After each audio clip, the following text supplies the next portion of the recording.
Fucking pandemic. I second that.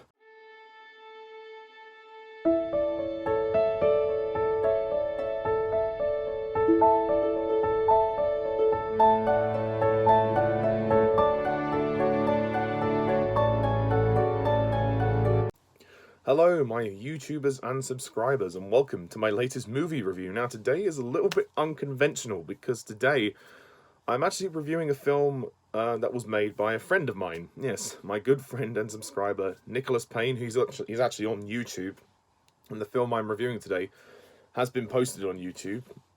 The film is titled Love in Lockdown, and I believe it was released in 2020. And it was written and directed by Payne, and it stars Payne, Daniel Dixton, Esther Gomez, Thomas Barlow, Maria Perez Martinez, Tom Elgie, Niamh Payne, and me. Yes, it's going to be a bit tricky to kind of talk about this from my point of view because I'm actually in this film. Yeah, I've never reviewed a film that I've been in before, so this will be kind of interesting. I'm not going to talk too much about my performance because my character in the film is quite brief. So I'll leave that till till later because I'm as you can probably imagine, I'm a little bit self-critical. But anyway, Love in Lockdown. So Payne has been a good friend of mine. I've known him for a few years since college, but we actually live quite close to each other. And we collaborate on a lot of films together. He's collaborated on my Bond films, I've collaborated on his Earth Agents series, and also this. I tend to act in a lot of his films, and he tends to act for me and do behind-the-scenes work. And I was very honoured to be involved in this. And in return for him reviewing my two Bond films, I promised to review this movie for him. So, the plot of Love in Lockdown is that it basically centres around these two people, these two students. One of them is called David, and the other one is called Xenia. Gee, wonder where he got that name from. And the two of them bump into each other on a bridge, and they meet each other, and then they find each other on social media, and they start kind of forming a bit of a romance. And then something quite traumatic happens in which they, because they're having a romance during a pandemic, they are breaking COVID restrictions, and there's this Dick policeman who actually is called Dick, portrayed by Tom Elgie, and he basically assaults Xenia because they are breaking COVID rules and apparently starting an illegal rave party. Yeah, this guy is an absolute prick. And it's basically about the two of them falling in love. It's meant to be sort of a charming romance, which is actually something Nick has never done before. So, Love in Lockdown. Again, it's going to be tricky for me to review this because I'm in it, but also Nick is a good friend of mine, so I don't want to be biased. I have to be constructive, and Nick, I hope what I say in this review is not going to offend you in any way. I only mean to be critical in a constructive way. So please don't take offense. You're still a very good friend to me, and I hope that we can understand each other. He gave me some good criticisms for my Bond film, and I'm going to take that on board. Love in Lockdown, it's not my favourite film from Nick. It's a good film. I think he's done a good job under the circumstances. But I think his best efforts are from his Earth Agents series. But what I do have to say is I admire Nick because Nick chose to do something different. And that's what I like about Nick as a filmmaker, is that every so often he'll come out of the blue with something new and refreshing, like he did a documentary called Stop, Look, Listen, and that was new. I was also involved in that. I tend to be in most of his projects. And then when he told me he was doing this, I thought, wow, okay, this is cool. I like the sound of this. He's trying to branch out. He's trying to diversify and be versatile with his filmmaking. You can certainly tell the idea of the film is good, and I think that Nick is definitely, improving in that sense. He's not doing the same thing each time, and I really appreciate that. But again, I can't call the film perfect, unfortunately. But I think under the circumstances, he should be proud of this because he did a pretty good job to put it together during the pandemic. First of all, what I like about the film, I think the soundtrack is really good. Whoever composed the soundtrack, I think the music was by Ella Kim. Yeah, she composed the music, and it's a very charming score.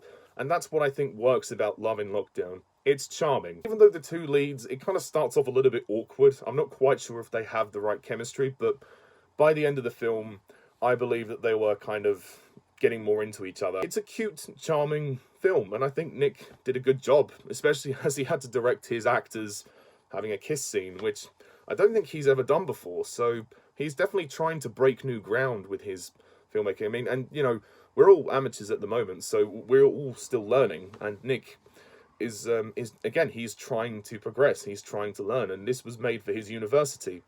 So I think he should be proud of the leaps he's taken. I do think that the film does suffer a little bit from the technical aspects, sadly.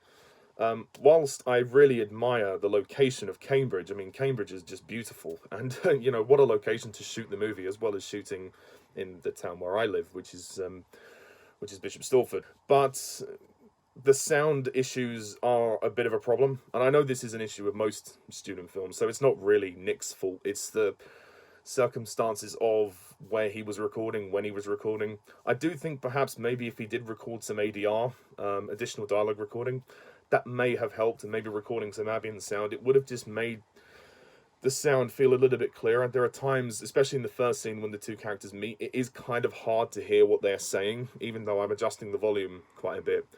And even later on in the film, the sound is still an issue. Like in the scene in Xenia's flat, you can still struggle to hear what the characters are saying. Now, don't get me wrong, I'm totally considerate, and I understand the fact that the characters have to wear face masks because of the pandemic. And the pandemic was a real event that was going on, as we know. And to film it during the year of COVID can't have been easy. So I do understand that, but perhaps maybe if you got the actors to record their lines, or some of their lines, with additional dialogue recording, that may have just helped a little bit with you know, hearing the sound and making it a bit clearer, because every so often the wind will also come in and cut things off, and actors could have maybe projected a bit more with their lines. I use myself as an example as well, so don't think I'm not counting myself in this instance. And even though the locations are beautiful, I mean, the cinematography is good. It's for what it is, it's good. It's basic. But I think in the future, Nick would definitely be able to create something that looks visually a bit more impressive. I mean, it's fine, don't get me wrong, but I think the visuals, maybe he could have experimented in post-production with some of the lighting and some of the colours of the film. It does have a kind of plain look to it. Not that that's too much of a problem, but I feel like maybe a bit more vibrancy. I don't know, just to make it stand out a bit more. Again, just a suggestion. There are also a couple of scenes I feel which are kind of a bit out of left field. I mean, the barman sequence, I can understand what Nick was doing there. He was referencing the barman that he played in my film, Christmas Bonding. It's kind of an amusing moment, but then once the characters leave the restaurant, he has this moment where he does this evil laugh and talks about how he overcharged them. It's a little bit over the top. I mean, I did laugh at it, but I thought it's a little out of place, but okay, fair enough. I mean, again, it's Nick's film. I'm not telling him what to do. I'm just simply saying that I found that to be a bit random, but fair enough, Nick, if that's your choice. And also, I have to talk about the beating scene. It's a little intense, and I understand that was the intention for it to be intense. And I understand, obviously, trying to actually go to someone's flat to film during a pandemic is, well, very unlikely. So perhaps they could have changed where the scene was actually set. Maybe they could have set the scene in public somewhere, like in the park or in the forest. That would make more sense, as the the policeman has a stick. I just felt like the character of Dick Ship, I mean, played brilliantly by Tom Elgie, he isn't, like, I don't think he was maybe necessary to the story. They could have had the story without that scene, and I still think it would have been very cute and charming. Because of the cute and charming tone, the beating scene to me feels very, it doesn't feel in a way like it belongs in the same film, and I don't want to sound harsh when I say this, but it felt a bit too uncomfortable for me. I think maybe maybe Nick could have made it less of a beating, more of a confrontation. And I understand that Nick was going for shock value. He clearly wanted the audience to, hate this character, and that's perfectly fine. And he wanted the audience to sympathize with Xenia, who's being hit, and that's perfectly fine. I don't know, to me, it just felt a bit overdone. And again, not trying to be harsh, Tom Elgie acts it brilliantly, and there's also some kind of clunky lines, like when he says, silence, bitch, you're having an illegal rape party, you're under arrest. But then when his assistant comes in and says, if you don't come with me now, we're going to give you a controlled dose of COVID from our labs. I didn't quite understand that. That was a little bit, whether that was supposed to be funny, I don't know. It just didn't really make sense to me. So only a couple of clunky lines, which I thought could have been maybe changed a bit. But, I mean, the scene definitely had an impact. I just felt maybe it was too much. Again, sorry, Nick. I don't want to be harsh, but I'm just being honest. I also felt like, I think his name was D.I. Barry Hatt. He was the assistant, I think the detective inspector or something. He was wearing quite plain clothes. Maybe some of the characters could have worn different costumes to differentiate. And even the detective Dick Ship could have probably worn a policeman outfit or something. He was only wearing a suit, and I mean that was fine. But I don't know. Sometimes it's hard to tell. Like, are they policemen? Are they detectives? It just would have clarified things a bit more. The costumes for the other characters were perfectly fine. I mean, I'm saying that criticism about myself as well. I probably could have worn something different. But the costumes for the other characters were perfectly fine. And I thought, in terms of technical aspects that did work, the Skype call was edited really well. And the Facebook page was also edited really well. Nick created like a fake Facebook page for one of his characters. And I thought, that was well done. I could see that working. And also just one small thing. I do think the text font... okay, Nick. Look, Nick likes to use that big text font in capital letters. I mean, he used it a lot in this film for the times of day, and he sometimes colorizes it for the locations.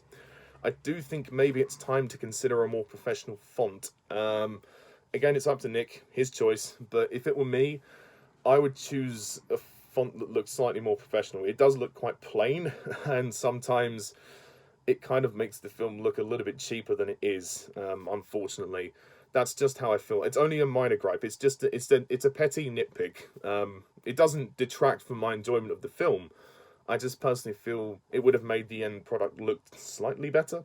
And as for the actors, I think they're pretty good. I mean, again, the two leads, it takes them a while to kind of warm up to each other, but I think by the last scene, they handled it really well.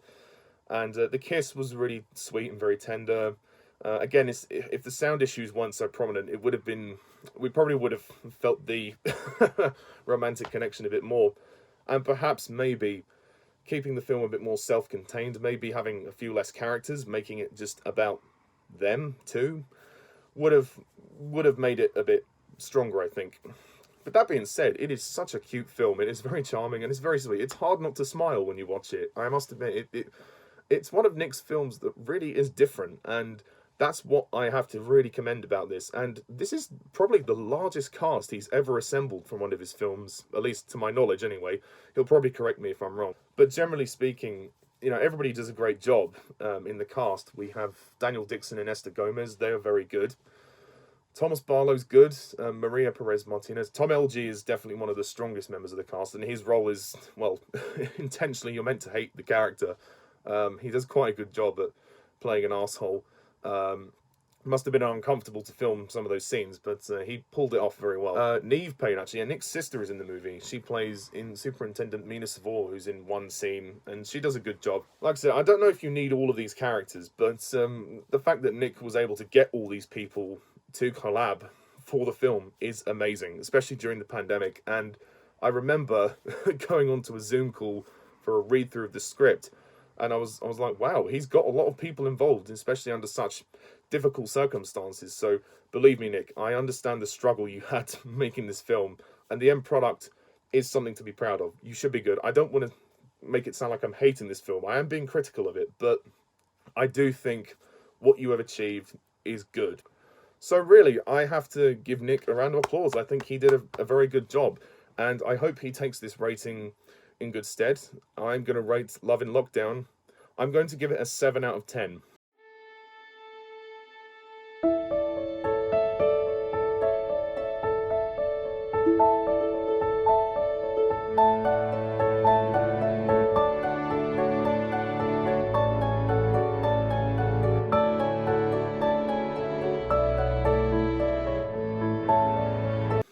It is very flawed, but it is a different film for him to have made. And if he ever does a romance again, if he ever makes a romantic comedy or a romantic film again, I'd like to see it, and I'd like to see him continue to diversify his filmmaking palette, because he's done a lot of sci-fi action, you know, comedy in some cases.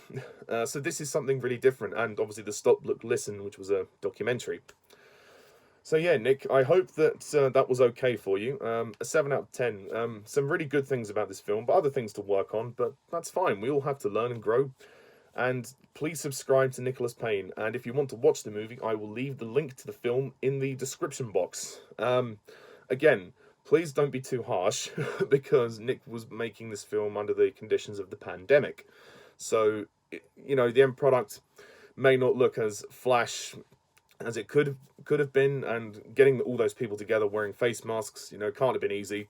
So have a bit of sympathy, but obviously make your own mind up on the film if you choose to watch it. It's a good film, and Nick has got some other films like his Earth Agents series. I'm in a few of them as well, so yeah, please subscribe to Nicholas Payne. So that is it for this review, folks. Thank you very much for watching, and stay tuned when I review some more films in the future. And I am open to reviewing anyone's short films or any fan-made films. I'm open to reviewing anything. So if you have a short film, please let me know. I'm going to be reviewing another short film from another subscriber called Cusack Studios. He's got a James Bond film that I'm going to review. So stay tuned for that. But until next time, I'm Mr. Tarnus11. Thank you very much for watching. See ya. Bye for now.